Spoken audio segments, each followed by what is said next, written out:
plegarse al enemigo, con distintos discursos, con distintas excusas, pero se plegó a la oleada reaccionaria que nos arrolló durante casi 25 años.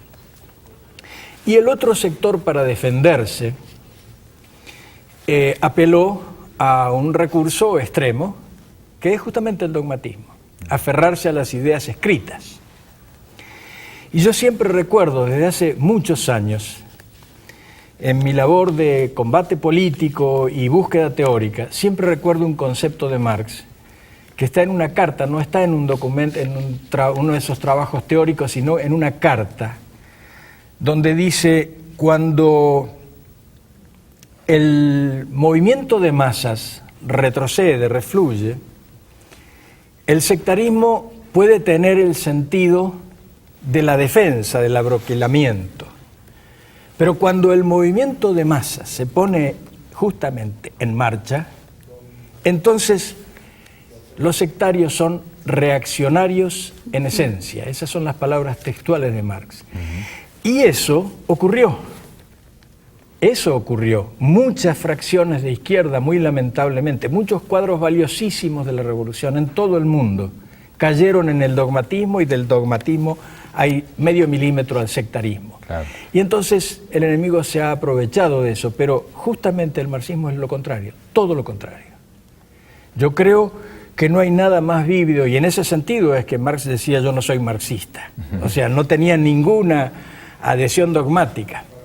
Y Engels describía con mucha precisión el hecho de que el método marxista no tiene principios y adecua la realidad a los principios, sino que extrae de la realidad que tiene, y la realidad cambia a cada instante, los principios para la acción.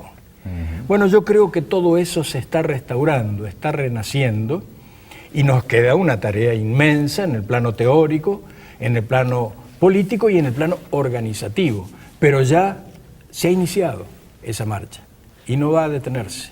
Vamos a hacer la pausa y al regreso vamos a ser más equitativos con Nora en el segmento que viene. Vamos a terminar a hablar un poco del marxismo en el Partido Socialista Unido de Venezuela, en la Revolución Bolivariana, en las revoluciones en nuestra América en general, y por supuesto vamos a entrar directamente con un tema que es fundamental y que Marx así lo planteó: el modelo de producción, la propiedad, y por supuesto cuáles de los análisis de Marx de entonces pueden ser válidos hoy y cuáles análisis son necesarios pues retomar de la realidad, de esta realidad que no es la misma de 1848 ni de 1850, sino que es un capitalismo en una etapa superior que debemos superarlo, porque de ello depende la existencia misma, no solo del ser humano del planeta, sino del planeta mismo. Vamos a la pausa y regresamos.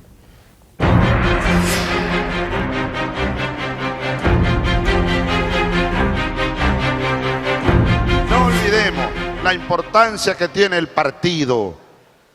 No olvidemos ni por un instante, no podemos olvidarlo ni por un instante, el carácter vital que tiene el partido para la permanencia de la revolución.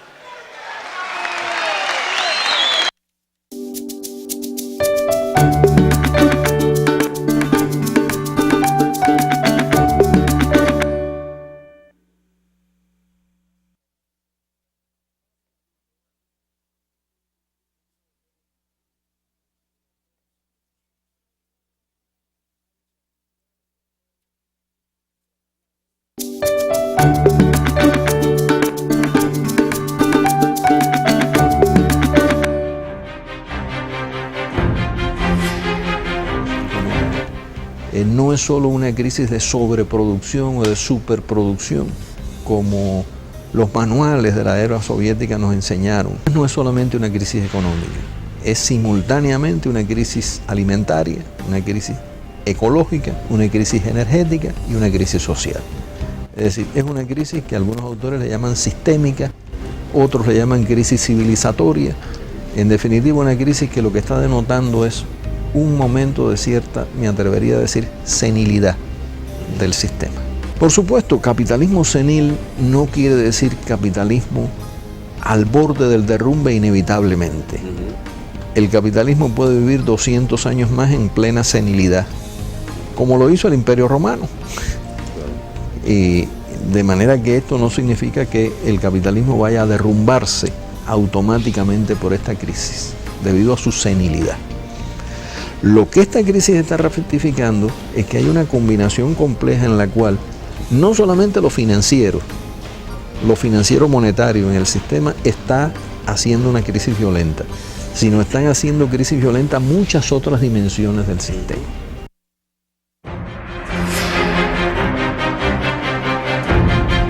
Bien, fíjense que estábamos escuchando a Osvaldo Martínez, él es analista de lo económico cubano, él también es parte del sistema de formación socialista Simón Rodríguez, como lo es Luis, hay varios profesores internacionales, después vamos a escuchar a Nildo Ouriques también, que es de Brasil, y a Orlando Caputo, que es chileno, y son una serie de compañeros que han venido a eventos del Banco Central de Venezuela, de las jornadas de economía política, y han hecho análisis extraordinarios para este momento histórico. Y bueno, entrando ya en el contexto de la crisis del capitalismo, pero retomando también, siempre está presente el marxismo en todos estos análisis. Nora, queríamos, tú ya lo dijiste, el método que nuestro Congreso extraordinario está discutiendo, el materialismo dialéctico, el análisis de la realidad concreta, coincide además con la propuesta que se hizo desde la Escuela de Formación, desde el sistema de formación del programa vertebral para la Escuela de Cuadro. ¿Qué es eso? Es ver nuestra realidad, saberla interpretar y luego, por supuesto, actuar para transformarla y con soluciones socialistas y jamás capitalistas. Sí, efectivamente es reconocer que la realidad es cambiante, pero además reconocer que la realidad es dialéctica, es decir, que hay que de alguna manera manejar un método que nos permita reconocer las contradicciones y sobre la base de reconocer esas contradicciones, reconocer también el carácter de la lucha de clases, las contradicciones que se dan en el seno del pueblo y que debemos saber manejarlas, las contradicciones que se dan desde los trabajadores con el mundo del capital a nivel de lo nacional, pero también las contradicciones entre la nación y el imperio, y manejando esas contradicciones, manejando esa realidad, pero sobre la base de reconocer esas contradicciones, saber entonces qué proceso debemos seguir, qué orientaciones debemos seguir, qué tipo de organización necesitamos, qué es eso, por ejemplo, de construir una organización fundamentada en el centralismo democrático. Hay contradicciones entre centralismo y democracia, por supuesto, pero el problema es cómo la manejamos, cómo hacemos una organización de carácter democrática que sin embargo no sea anárquica, sino que de alguna manera tenga un centro que recoja todo aquello que discute nuestro pueblo organizado en el partido, porque el partido no es otra cosa que pueblo organizado, que trabajadores y trabajadoras organizadas. Supone además, con el método marxista, reconocer la estructura de clases, es decir, qué clases sociales, podemos hablar clase trabajadora y campesinos, es que los campesinos no son trabajadores, debemos reconocer en los campesinos asalariados, es que no hay peones asalariados en el campo, pero igualmente hay pequeñas familias campesinas en la producción de café, por ejemplo, donde predominan fundamentalmente las familias campesinas que trabajan por cuenta propia, pero que son esquilmados por la burguesía comercial, que les arranca, les arrebata la producción de café y luego la distribuye a su antojo, incluso comprometiéndolo a futuro en el mercado internacional y creando situaciones de desabastecimiento interno. Es decir, el utilizar el marxismo como un método de análisis que nos permite conocer esa realidad cambiante de la que hablaba Luis hace un momento, pero que al mismo tiempo nos permite conocer cómo es que la podemos transformar, porque no se trata solo de conocer, sino de conocer para transformar. Por supuesto que es un gran logro en la organización. Esto, estoy segura, como dice nuestro presidente Hugo Rafael Chávez Frías, esto va a fortalecer de manera decisiva a la organización. Que tendremos que seguir avanzando. Claro, si la realidad es cambiante, y se supone que vamos a ir fortaleciéndonos y no a decretar que ya tenemos el partido perfecto, sino que lo vamos a construir. Entonces, pues, el marxismo nos va a ayudar mucho. Claro. Vamos a escuchar a otro profesor economista de Brasil, en este caso Nildo Ouriques, y su análisis de la crisis que en este momento histórico sufre el capitalismo. Adelante. La astucia de un sector supo explotar las deficiencias del sistema en favor de su propuesta. Nos pone, por lo tanto, en este momento una tarea semejante, es decir, cómo nosotros vamos a crear conciencia crítica en el seno del pueblo. Es decir, cómo vamos a transitar, o sea, producir el paso de una conciencia ingenua que yo creo que domina todavía el debate. Es decir, la gente tiene una gran desconfianza del sistema capitalista. Ya no cree en el poder de las transnacionales, ya no cree en las beneficios de la inversión extranjera directa, ya no cree que el Estado es un monstruo. Pero todavía esta conciencia que yo llamo ingenua, es decir, no controla todos los determinantes de nuestra vida social, dar paso a una conciencia crítica es el punto en donde estamos y es la gran tarea política. Es una tarea, por lo tanto, del debate intelectual, de la formación política de amplios sectores sociales. Bueno, fíjate, Luis, la conciencia crítica de la que habla Nildo Ouriques, y también lo decía Osvaldo Martínez, el capitalismo puede estar en una etapa senil, pero no está derrotado todavía. Hace falta generar desde los pueblos, desde las bases, una gran fuerza, potencia, a partir de la conciencia colectiva para poder superarlo y para poder sustituirlo.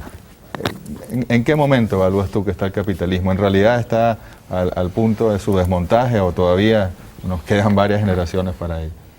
Yo, con compañeros de una formidable formación teórica y una brillantez más que reconocida, como es el caso del camarada Osvaldo Martínez, por lo menos con esta expresión que escuché, yo tengo una cierta diferencia. Y es que yo en realidad creo, mi interpretación del trabajo teórico de Marx en torno del capital, a mí me ha convencido de que el capital inexorablemente y sin presión externa se derrumba. La diferencia es que, derrumbándose inexorablemente, si no hay una alternativa creada, se derrumba sobre nuestras cabezas. Claro. Entonces, esta es una primera cuestión. Yo creo que la lógica interna del capital lleva a su caída. Y fíjate que hay algo muy, muy importante. Cuando se produce el gran estallido de 2008, el mundo llevaba 10 años sin una verdadera huelga general en ningún país del planeta. Es decir, no hubo un desafío proletario a la hegemonía capitalista y sin embargo explotó. Lo volvieron a poner bajo control. Sin embargo, han pasado 2 años y hoy estamos a punto de tener una nueva explosión a nivel planetario, y ya no en el plano de las finanzas, sino directamente en el plano de la producción. No hay para mí 200 años de senilidad.